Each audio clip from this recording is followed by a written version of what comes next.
ये दर्द भरी चीख थी 20 साल के टेनिस सुपरस्टार मोनिका सेलेस की। 30 अप्रैल 1993 का दिन टेनिस और स्पोर्ट्स हिस्ट्री इन जनरल एक बहुत ही ट्रैजिक डे रहा, क्योंकि इसी दिन मोनिका सेलेस पर एक मैच के दौरान ही एक पागल जर्मन बंदे ने पीठ में खंजर घुसाकर हमला किया और उस कमीने मैडमैन के ऐसे हरकत की वजह से विमेन्स टेनिस की हिस्ट्री टोटली चेंज हो गई। तो आखिर उस मैडमैन जर्मन इंसान ने मोनिका सेलेस को क्यों स्टैप किया? आखिर मोनिका सेलेस कौन थी?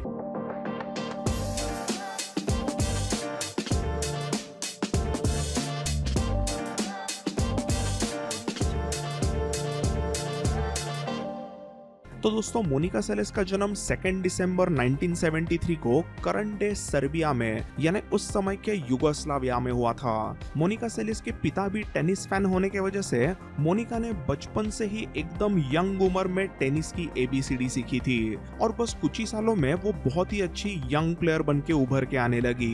यूरोपियन टेनिस सर्किट में सिर्फ 9-10 साल की उम्र में मोनिका यही कुछ 15 से 16 साल के टीनेजर्स को हराने लगी थी और देखते ही देखते मोनिका एक्चुअली एक टेनिस प्रोडिजी बन के उभर के आने लगी। अभी 1980s के उन दिनों में युगोस्लाविया में काफी तनाव भरा एनवायरनमेंट रहता और ऐसा लगता था कि कभी भी वॉर्स वगैरह शुरू हो सकते हैं। तो ऐसे डेंजरस सिचुएशन में मोनिका को टेनिस कंटिन्यू रखना बहुत ही डिफिकल्ट जा रहा था। तो वो देख के उसके डैड ने लोन वगैरह लिया और उन्हें कुछ थोड़ा बहुत लोकल सपोर्ट भी मिला ताकि मोनिका US में जाके और भी अच्छी तरीके से टेनिस को कंटिन्यू कर पाए। फिर मोनिका सेलेस अमेरिका में यहाँ वहाँ छोटे मोटे टूर्नामेंट खेलने लगी थी और इसी में फेमस अमेरिकन टेनिस कोच निक बोलेटेरी ने मोनिका को स्पॉट किया और उन्होंने मोनिका को उनके फ्लोरिडा के टेनिस एकेडमी में फ्री में कोचिंग देने के लिए एक्सेप्ट किया था। लेजेंडरी टेनिस कोच निक बोलेटेरी के अंडर मोनिका सेलेस का गेम एकदम रैपिडली इंप्रूव हुआ और देखते ही देखते सिर्फ 14 साल की उम्र में ही मोनिका प्रोफेशनल प्लेयर बन के विमेन्स टेनिस के टॉप लेवल के टूर्नामेंट्स में पार्टिसिपेट करने लगी। तो अभी उन दिनों का टेनिस का गेम मतलब एकदम ही ट्रेडिशनल सर्व एंड वॉली के सिस्टम से खेला जाने वाला गेम। उन दिनों में ऐसे कोई भी ज्यादा अलग किस्म के प्लेयर्स देखने नहीं मिलते जो कि अलग अलग तरह की टेक्निक्स यूज करे। मोस्टली ज्यादातर प्लेयर सर्व एंड वॉली करते थे, मतलब पावरफुल सर्विस करने के बाद में नेट के पास जाके वॉली शॉट्स मार के पॉइंट जीतना उन्हें ज्यादा पसंद था। उन दिनों के ज्यादातर प्लेयर्स नेट के नजदीक जाके क्विकली ऐसे वॉली शॉट्स मार के ही पॉइंट जीतने की कोशिश करते रहते थे।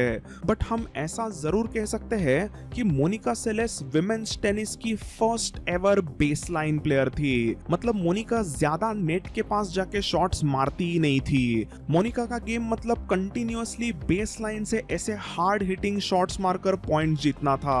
उसका ऐसा कंटिन्यूअसली बेसलाइन से पावरफुल शॉट्स मारने का गेम उस समय पे काफी नया था। उसी में मोनिका का ये सब शॉट्स मारने का तरीका एकदम ही डिफरेंट था। मोनिका का गेम प्ले मतलब एकदम ही अजीब सा। अब टेनिस में डबल हैंडेड बैकहैंड तो ठीक है, उन दिनों में हो या फिर आज हो, most of the tennis players two handed backhands तो मारते ही है। बट मोनिका सेलेस तो फोरहैंड भी टू हैंडेड मारती थी और ये फोरहैंड्स मतलब जोर जोर से चीखते हुए यानी कि ग्रंट करते हुए मारे हुए तूफानी बजूका फोरहैंड्स थे।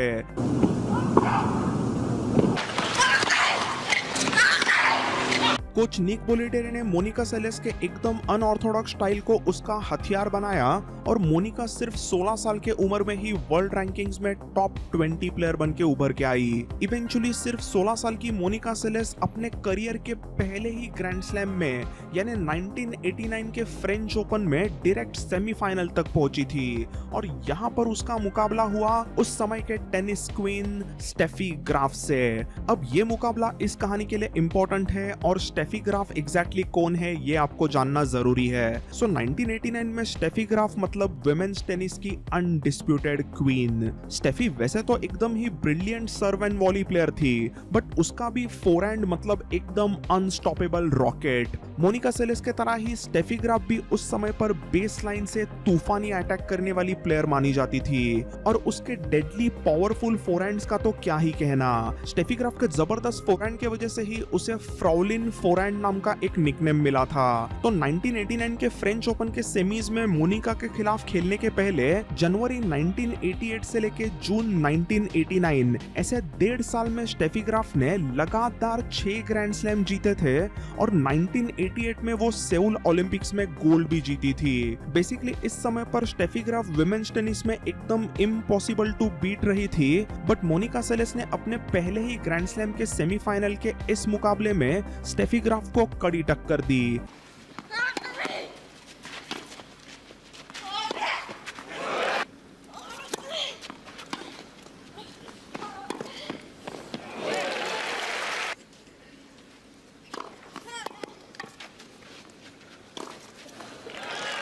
वैसे तो सेलेस 3 सेट्स में जरूर हारी, बट उसने दिखा दिया कि अगर वो थोड़ी सी एक्सपीरियंस प्लेयर होती है तो उसके पास स्टेफी ग्राफ को भी हराने का टैलेंट जरूर है, और सेलेस ने एग्जैक्टली वो करके भी दिखाया।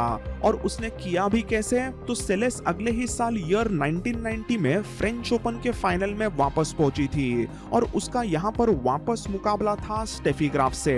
पहला सेट वैसे काफी टफ फाइट रहा था और इवेंचुअली ये सेट टाई ब्रेकर में चला गया, और एक्चुअली उस टाई ब्रेकर में स्टेफी ग्राफ ने 6-2 का लीड भी लिया था।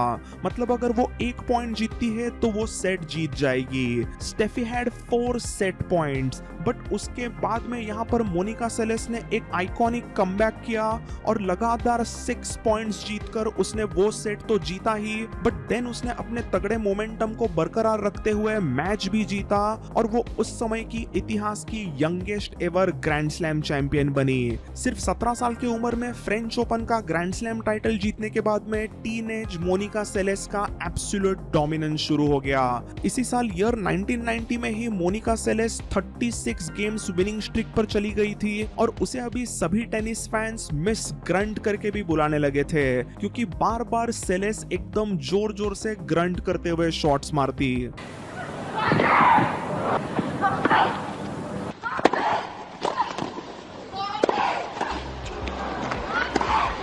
तो 1990 का फ्रेंच ओपन जीतने के बाद में स्टेफी ग्राफ वर्सेस मोनिका सेलेस ऐसी एक बहुत ही फियर्स राइवलरी शुरू हो गई और उनके बीच में कुछ यहाँ वहाँ पर इंपॉर्टेंट मुकाबले भी हुए।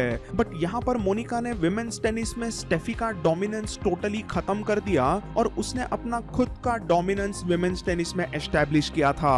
अगले 3 सालों में मोनिका सेलेस ने स्टेफी ग्राफ को 2 बार फ्रेंच ओपन के फाइनल में हराया और वो दुनिया की बेस्ट वर्ल्ड नंबर 1 प्लेयर भी बनी। 1993 में टीनेज सेंसेशन मोनिका ने ऑस्ट्रेलियन ओपन भी लगातार तीसरी बार जीता और उसने वापस उस समय पर स्टेफी को फाइनल में हराया। तो मोनिका सेलेस ने 1990 से लेके 1993 तक टोटल 12 ग्रैंड स्लैम्स खेले थे और उनमें उसने 8 ग्रैंड स्लैम्स जीत लिए। मोनिका ने 91 से लेके 93 के बीच में लगातार 3 ऑस्ट्रेलियन ओपन और 3 फ्रेंच ओपन जीते और ऐसा करने वाली वो इतिहास की आज भी इकलौती विमेन्स टेनिस प्लेयर रही। तो एकदम यंग उम्र में ही ऐसे एकदम सेंसेशनल करियर के स्टार्ट के बाद में मोनिका सेलेस टेनिस के दुनिया में एक आइकॉन बन के उभर के आने लगी थी और सभी को ऐसा लग रहा था कि मोनिका इवेंचुअली 20 से भी ज्यादा ग्रैंड स्लैम जीतेगी। बट जब मोनिका ऐसे एकदम टॉप ऑफ द वर्ल्ड थी तभी एवरीथिंग केम क्रैशिंग डाउन। ईयर 1993 में मोनिका सेलेस सिर्फ 20 साल की हुई थी और अब तक वो 8 ग्रैंड स्लैम टाइटल्स जीत चुकी थी। मोनिका सेलेस इस समय पर लगातार 3 फ्रेंच ओपन जीती थी और अभी 1993 का फ्रेंच ओपन बस कुछ ही दूर था। इसी समय पर फ्रेंच ओपन के पहले एक क्ले कोर्ट के टूर्नामेंट में पार्टिसिपेट करने के लिए मोनिका सेलेस ने हैम्बर्ग जर्मनी के सिटीजन कप में खेलना डिसाइड किया और यहीं पर हुई एक बड़ी ट्रेजेडी। मोनिका सेलेस ने इस टूर्नामेंट के पहले 3 राउंड्स आसानी से जीते थे और क्वार्टर फाइनल में उसका मुकाबला था बल्गेरियन 7 सीड मैग्डलेना मलिवा के खिलाफ। इस मैच के शुरुआत में मोनिका सेलेस ने फर्स्ट सेट आसानी से जीता और सेकंड सेट में एक सर्विस गेम खत्म होने के बाद में मिनी ब्रेक हुआ था before starting the next service game. ऐसा होते ही सेलेस अपने चेयर पर पानी वगैरह पीने के लिए गई और तभी हुई एक बहुत ही सैड चीज।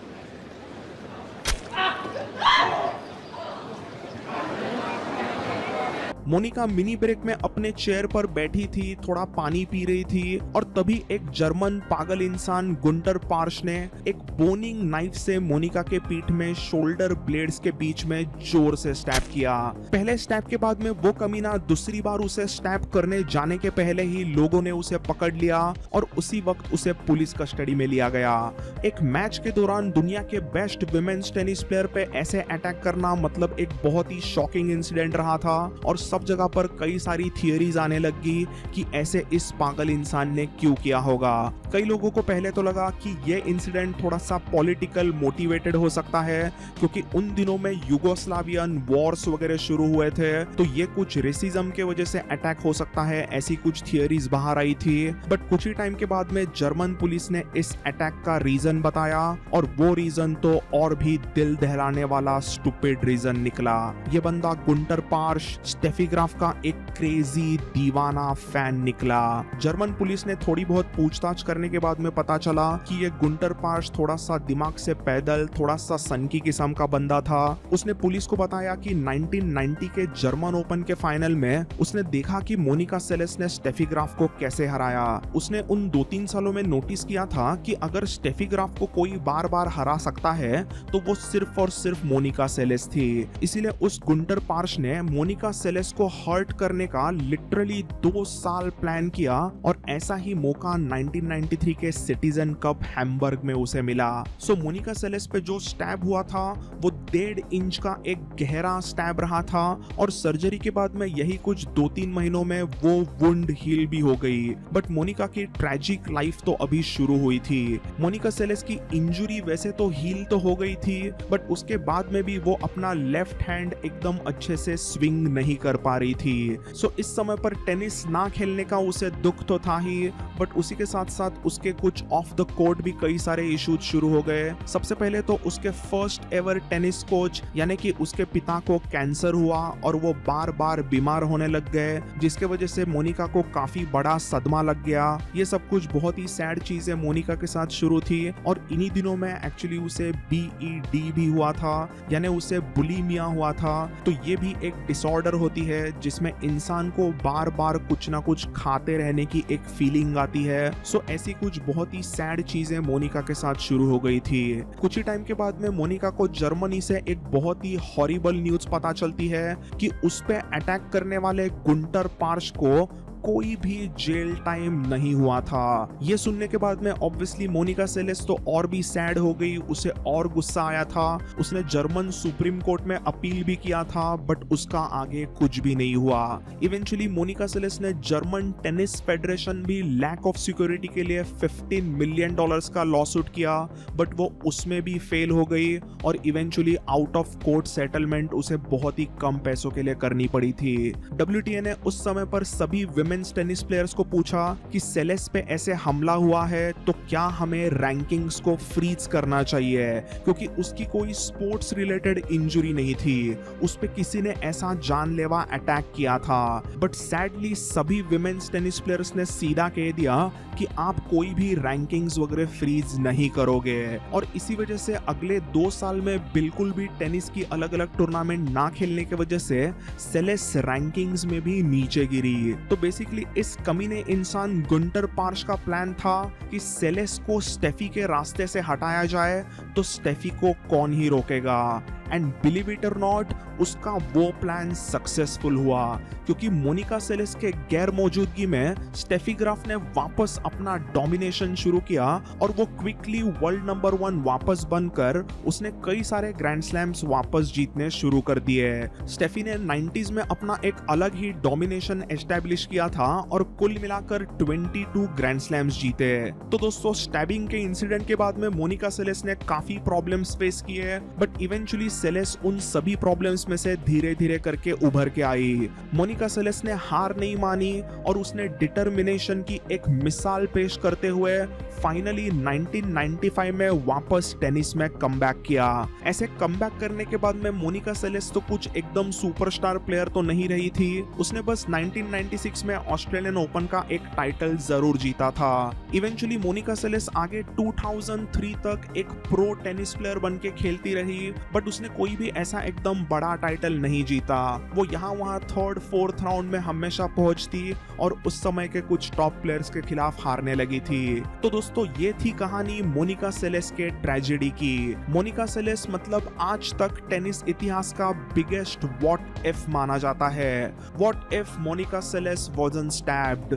आज भी कई सारे टेनिस फैंस मानते हैं कि मोनिका सेलेस की स्टैबिंग वाली ट्रेजेडी अगर नहीं होती तो वो कम से कम 20 ग्रैंड स्लैम्स के ऊपर तो जीत ही लेती, ना कि सिर्फ 9 ग्रैंड स्लैम्स। मोनिका सेलेस का पोटेंशियल विमेंस टेनिस का ग्रेटेस्ट ऑफ ऑल टाइम यानी गोट बनने का था, बट एक क्रेजी स्टूपिड बंदे के वजह से मोनिका की कहानी थोड़ी क्यों ना हो अधूरी रह गई। तो दोस्तों thanks for watching this video. I hope आपको अच्छे से पता चला कि लेजेंडरी मोनिका सेलेस कौन थी और उसकी ट्रैजिक स्टोरी क्या रही। ऐसे ही स्पोर्ट्स की कुछ अलग अलग कहानियां हिंदी में जानने के लिए मेरे चैनल को जरूर सब्सक्राइब कीजिए। तो अगर आपको आज का वीडियो पसंद आया तो जरूर इस वीडियो को लाइक करें। तो थैंक्स फॉर वॉचिंग। अब मिलते हैं अगले वीडियो में। Until then bye and take care.